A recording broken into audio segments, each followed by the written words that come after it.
Social media से लेकर हर जगह पर एक खबर वायरल हो रही है कि आखिर एक सहाफी को क्यों मारा गया और इस सहाफी के साथ ये रवैया क्यों रखा गया। आइए सहाफी के बारे में मैं आपको थोड़ा सा इंट्रो दे दूं। तैयब बलोच का आप उसके अंदाज से इख्तलाफ कर सकते हैं, उनके रवैये से इख्तलाफ कर सकते हैं, लेकिन बात बड़ी खरी की खरी करता है। एक बार हुआ ये कि कराची का एक सिंध का खुद को समझे जाने वाला एक डॉन कह लीजिए, कुछ भी कह लीजिए, एक बहुत बड़ा एक वजीर है, यानी कि शर्जील इनाम मेमन की बात कर रहा हूं। शर्जील इनाम मेमन का एक अपना टीवी चैनल है जिसका नाम है 365।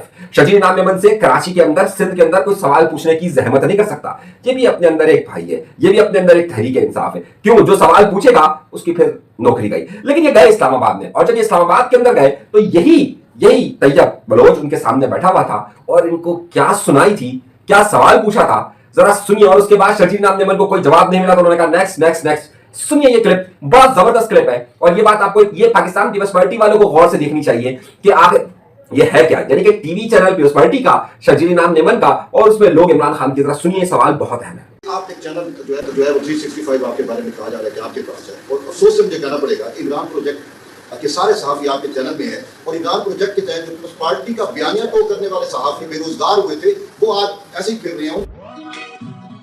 यह है इसका इंट्रोडक्शन तैयब बलोच का। इसके सामने चाहे कोई भी हो, कोई भी सहाफी हो, ये सवाल इसी तरीके से पूछता है और शायद इसकी अपनी एक आदत, एक मिजाज है। लोगों को भी मालूम है सवाल इसी अंदाज में पूछता है तो अब उसमें क्या कहा जाए। लेकिन जो तहरीक इंसाफ ने किया, तहरीक इंसाफ हमेशा से ये बात करती हुई आई है कि किसी भी सहाफी ने अगर उनके खिलाफ बोला है तो ना सिर्फ ये उनकी मार पिटाई करते हैं बल्कि उनके खिलाफ बाकायदा एक ट्रेंड चलाते हैं, उनके घरों पर पहुंचते हैं, उनके घरों पर हमले करते हैं। ये तहरीक इंसाफ का मिजाज रहा है और हमेशा से उसमें कोई ढकी छुपी बात तो नहीं है कि ये होता है। तो जिस तरीके से हम बहुत सारी जमातों पर बहुत सारे इल्जाम आयद कर देते हैं, इसी तरीके से तहरीक इंसाफ का मिजाज ये सहने का नहीं है। वो जब ताकतवर आती है वो अपने आप को उस इंतहा पर ले जाती है जिसे आप एक फाशिस्ट रवैया कहते हैं। तो इसमें कोई बुरी बात थोड़ी है, ये तो उनका एक मिजाज है तो ठीक है, मतलब उसे आपको तस्लीम करना चाहिए। जहां आपको सहाफी के इस अंदाज को तस्लीम करना चाहिए, इसका अंदाज यही है। इसी तरीके से तहरीक इंसाफ का भी ये अंदाज है कि वो अपने मुखालिफिन को बर्दाश्त नहीं करती है। लेकिन इसे हैरत अंगेज बात देखिए, जब ये इसको मारा जा रहा था तो वहां से लोग चिल्ला रहे थे कि आपा मत कीजिए वरना आपके खिलाफ FIR दर्ज हो जाएगी, और वही हुआ।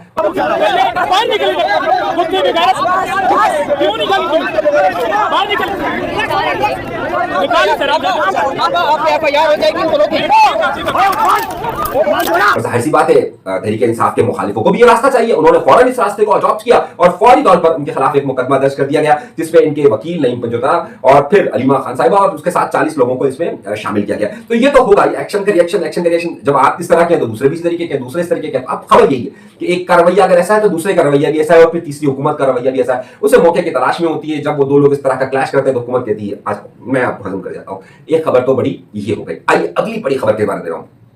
मैंने कल अपने व्लॉग के अंदर एक बात कही थी कि अलविदा मुराद अली शाह, तो शायद मैं उसका जिक्र करना भूल गया था। और मैं जो आपको पूरा सिस्टम बता रहा था उस सिस्टम में मैंने आपसे कहा था कि ये बात मैंने नहीं कही थी कि सिंधु देश या सिंधी नेशनलिस्ट इस सारी राह में रुकावट है, कि नजम सेठी ने कही थी। मैंने ये हरगिज नहीं कहा था कि कामरान टेसोरी साहब पर क्या इल्जाम है। कामरान टेसोरी साहब पर जिन साहब ने FIR मुकदमा डाला है उन्होंने ये बात कही थी कि वो महाजिर, उन्होंने नारा लगाया और एक लिसानी इकाई के बारे में बात कही। तो ये मेरे ओपिनियन नहीं थे, मैं कुछ तबसरे पढ़ रहा था। वो कह रहे कि आप जो है वो इंतहा पसंदी पे आ रहे।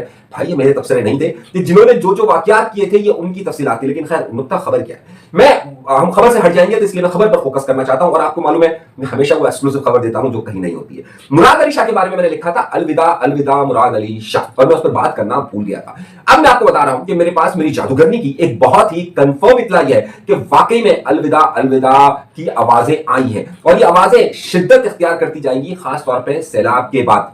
सिर्फ 2 उम्मीदवार उस कुर्सी के लिए नहीं है और दोनों का ताल्लुक पाकिस्तान पीपल्स पार्टी से है। दोनों सीनियर वजीर हैं। ये सिर्फ 2 लोग नहीं है जिनकी सीवियां वहां मौजूद है, बल्कि 3 से 4 लोग हैं कि जिसकी सीवियां वहां पर मौजूद है। अगर आपको मेरी बात का एतबार ना आए तो आप अगले 10-15 अगर कोई बहुत बड़ी हैपनिंग ना हो जाए, कोई बहुत बड़ी हैपनिंग नहीं हुई तो इस महीने के इख्तिताम तक आपको बहुत कुछ मालूम हो जाएगा कि कौन जा रहा है और कौन आ रहा है। मैं फिर कह रहा हूं अभी तक ये तय है, लेकिन अगर कोई बहुत बड़ी चीज हो जाती है, बहुत बड़ी कोई हैपनिंग हो जाती है तो मैं उसके बारे में नहीं कह सकता। लेकिन मैं इस बात का गवाह हूं, समझिए मैं खुद एक जादूगर नहीं हूं कि जिसके सामने ये इत्तला आई है कि जनाब ये मामला हो रहे हैं। और इसमें मेरी किसी थर्ड जादूगरनी जादूगरनी ने इत्तला नहीं दी है, बल्कि मैं खुद उस शाहिद हूं इस बात का कि ये जिक्र खैर हुआ है। तो ये बड़ी अहम बात है, सिंध में बड़ी तब्दीली का इशारा है। अब आइए अगली खबर की तरफ।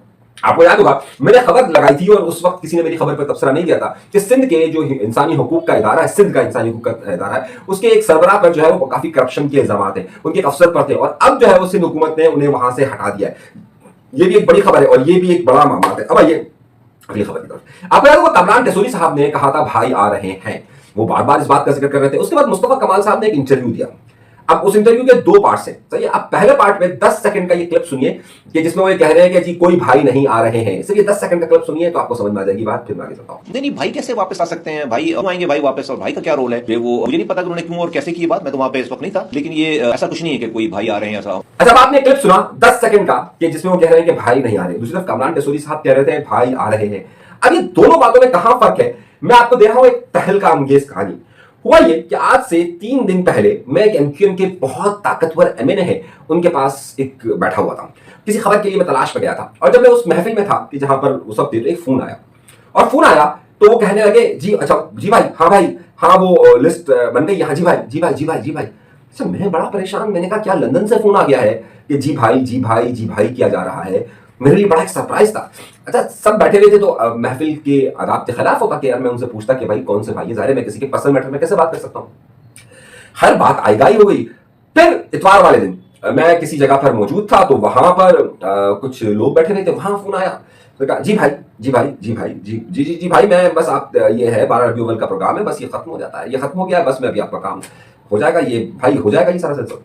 अच्छा, मैं बड़ा हैरत में कि ये मामला क्या चल। अब कल रात को एक सीन हुआ। अब कल रात को मैं किसी साहब के साथ अकेले में बैठा हुआ था, किसी एक बड़े साहब के साथ अकेले में बैठा हुआ था, और मुझे कुछ खबर की तस्दीक चाहिए थी। तो मैंने कहा कि जरा सी मुझे बताएंगे इस बारे में क्या। इतनी देर में उनका फोन बजा। जब फोन बजा तो उन्होंने कहा जी भाई जी भाई जी भाई ये काम ये सारे जो है वो कमेटियों की मीटिंग हो गई है और डिस्ट्रिक्ट सेंटर में भी ये सारे मामला हो रहे हैं, और डिस्ट्रिक्ट सेंटर में वो इंटरव्यूज का था, आज नहीं हो सका, तो ये मैं आपको बता रहा हूँ आज नहीं हो सका, वो इंशाल्लाह कल हो जाएगा भाई। तो अच्छा, उन्होंने फोन रख दिया। जब उन्होंने फोन रखा तो अब महफिल में अकेला था। अब मैंने कहा यार ये एमकेएम में इस वक्त या तो अल्ताफ हुसैन साहब को भाई कहा जाता था, या कुछ हद तक ये अनीस साइम खानी साहब को अवामी तौर पर मशहूर नहीं है, लेकिन कुछ लोग उनको भाई जी कहते हैं, लेकिन अवामी तौर पर मशहूर नहीं है, लेकिन अवामी तौर पर अल्ताफ हुसैन साहब के भाई का मशहूर था। मैंने कहा ये कौन है जो एमकेएम के सर्किल में सब उसे भाई भाई कर रहे हैं। तो मैंने उनसे जब पूछा कि कौन है तो उन्होंने कहा यार ये भाई नहीं भाईजान कहते हैं हम उन्हें। मैंने कहा कौन भाईजान है कि वहां में 3 दिन पहले भी एक जगह मौजूद था, फोन आया, वो भी ये बात कर रहे थे, उनको सारी अपडेट सारी मालूमात सारे मसाइल का हल बता रहे थे। ये कल इतवार वाले दिन भी ये बात हुई है और आज ये पीर का दिन है, आज फिर ये बात हुई है। ये 3 मुख्तलिफ जगहों पर ये भाई भाई की बात कही जा रही है। तो उन्होंने कहा नहीं ये भाईजान है। अभी कौन है भाईजान, अब जरा यहां रुकते हैं, अब कहानी को यहां रोकते हैं। यहां रुकने के बाद अब मुस्तफा कमाल साहब का जो आपको मैंने क्लिप सुनाया इसका आखिरी पार्ट सुना। अब इस आखिरी पार्ट में वो कहते हैं कि हम वो सिस्टम नहीं आने देंगे, हम वो सिस्टम नहीं आने देंगे।